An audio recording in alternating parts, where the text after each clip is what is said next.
असम विधानसभा में लिया गया एक फैसला पूरे देश में चर्चा का विषय बना हुआ है।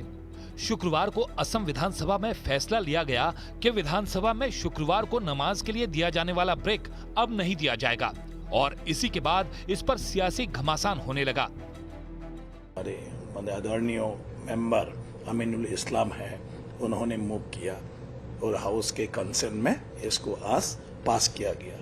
तो अभी से और असम विधानसभा में ऐसे कोई नहीं रहेगा रिलीजियस के नाम पे या नमाज में जाने के नाम पे एडजर्न होना, जिसको इस्लामिक धर्म के लिए विशेष करके किया गया था, इसको आज से हटा दिया गया। क्योंकि हमने रूल को अभी अमेंडमेंट किया है कि बाकी दिन की तरह शुक्रवार भी, फ्राइडे भी सुबह 9:30 बजे से 2 बजे तक ये होगा नॉर्मल जो सेशन है।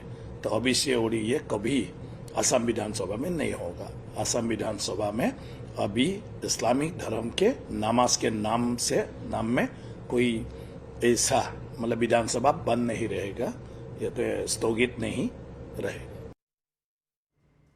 देखिए, हमारे विधानसभा का हिंदू मुसलमान सारे एमएलएज ने रूल कमेटी में बैठा और ये अनएनिमियसली रिजॉल्व किया कि हम लोगों का जो 2 घंटा का छुट्टी है वो हमें नहीं चाहिए, हम ये 2 घंटा भी काम करूँगा।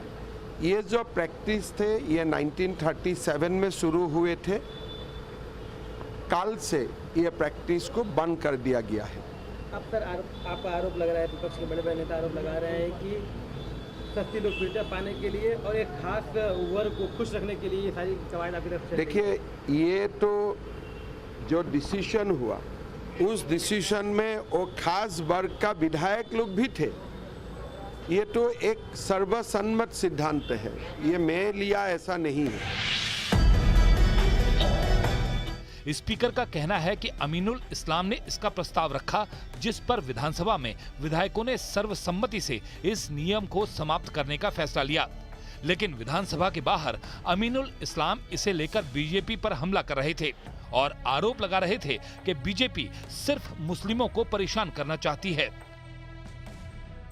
सिर्फ एक ही ग्राउंड है जिसके लिए स्पीकर ने बोलता है कि मैं क्या करूं, मुझ पर दबाव है। किसका दबाव है? बीजेपी के विधायक ने उनके दबाव दे रहे थे। ये तो कोई संविधान का विरोधी कानून नहीं था और इसके लिए किसी का कोई दिक्कत नहीं हुआ था। सिर्फ बीजेपी ये चाहते हैं कि मुसलमान विधायक को हम एक परेशानी में डालने से हमारा जीत है। हम लोग तो मुसलमान हिंदू नहीं करते हैं, हम लोग असम में मियाँ और असमिया का बात करते हैं और वो लोग उसको हिंदू मुस्लिम करके मुस्लिम वोट एक्सप्लॉइट करना चाहते हैं, कांग्रेस और यूडीएफ।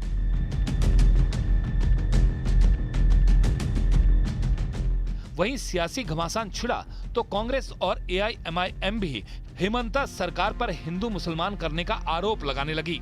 बीजेपी सरकार है और हेमंत बिस्वा शर्मा जैसे जो मुख्यमंत्री है ये खुली तौर से मुसलमानों के दुश्मन है, ये एंटी मुस्लिम सरकार है। इनको हमारे खाने पीने से नफरत, हमारे कपड़े पहनने से नफरत, हमारे मदरसों से नफरत, अब नमाज से नफरत है। आड़े दिन हेमंत बिस्वा शर्मा कुछ ना कुछ अनाप शराब बकवासबाजी करते रहते हैं, उसमें सब इन्होंने नमाज का ये कर दिया। प्रोडक्टिविटी को बढ़ाने की वो बात कर रहे हैं। मैं आशा करती हूँ कि हेमंत बिस्वा शर्मा रोजगार बनाने की, इन्वेस्टमेंट लाने की, महिलाओं को सुरक्षित करने की तरफ ज्यादा बड़ी पहल करेंगे। कब तक यही मतलब यही राजनीति करते रहेंगे, हिंदू मुसलमान की राजनीति? इससे किसी का पेट भर रहा है, इससे रोजगार बन रहा है, इससे लोग तृप्त हो रहे हैं।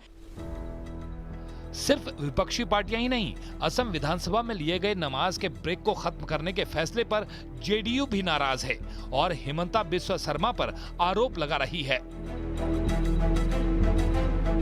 माननीय हेमंत शर्मा जी जो वहाँ के मुख्यमंत्री हैं, मैं उनसे जानना चाहता हूँ कि आपने शुक्रवार के दिन, रमज़ान के दिन होने वाली छुट्टी पर तो आप रोक लगा रहे हैं और कहते हैं कि इससे कार्य क्षमता बढ़ेगा। तो हिंदू धर्म की प्रथा का एक बड़ा हिस्सा है जहाँ से आप संभवतः विधायक हैं, माँ कामाख्या का मंदिर है, प्रत्येक दिन बलि होता है तो पट खुलता है। तो जरा बलि प्रथा पर रोक लगा दीजिए तो कितना बड़ा प्रतिकार का आपको सामना करना पड़ेगा। असम में 1937 में ये नियम बना था। सैयद सदाउल्लाह की सरकार ने फैसला लिया था कि असम विधानसभा में शुक्रवार को जुमे की नमाज अदा करने के लिए 2 घंटे की विशेष छुट्टी दी जाएगी। 87 सालों से ये छुट्टी जारी थी, जिसे शुक्रवार को असम विधानसभा में फैसला लेकर खत्म कर दिया गया।